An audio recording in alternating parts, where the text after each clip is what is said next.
В турнире принимали участие 7 команд из Абхазии, России и ДНР. Это Эльбрус, Славяне, Патриот, Локомотив, сборная команда ДНР, молодежная команда Абхазии Сухум и сборная команда Абхазии. В день закрытия турнира в матче за третье место славяне со счетом 77-72 победили команду Сухум. А за первое место боролись сборная Абхазии и Локомотив из города Кулькевич Краснодарского края. В упорной борьбе с разницей всего лишь в 3 очка победили гости турнира. Финал.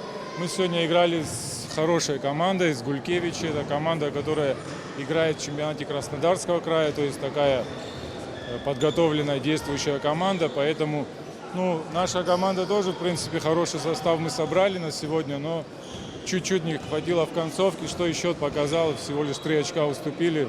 Но ничего, я думаю, в следующий год подготовимся получше и соберем более сильную команду сборную. Своими впечатлениями об игре и организации соревнований поделились и гости турнира. На турнире в Абхазии имени вашего второго президента Сергея Багапши я выступаю первый раз. Знаю, что турнир уже 8 или 9 по счету, очень, так сказать, знаменитый, популярный. И очень наша команда, я как капитан, очень обрадовался, когда нас пригласили. Уровень очень серьезный. Сами видите, какие игры, какой счет. Ближе к профессиональному. Я остался под хорошими впечатлениями, конкуренция сильная. Посмотреть турнир на Кубок памяти Сергея Васильевича Багапши и познакомиться с абхазским баскетболом приехали и известные баскетбольные комментаторы канала Матч ТВ.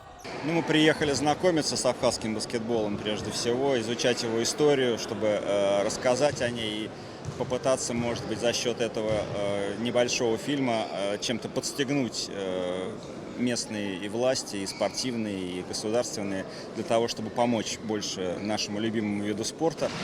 Поэтому это был такой пробный шар, можно сказать.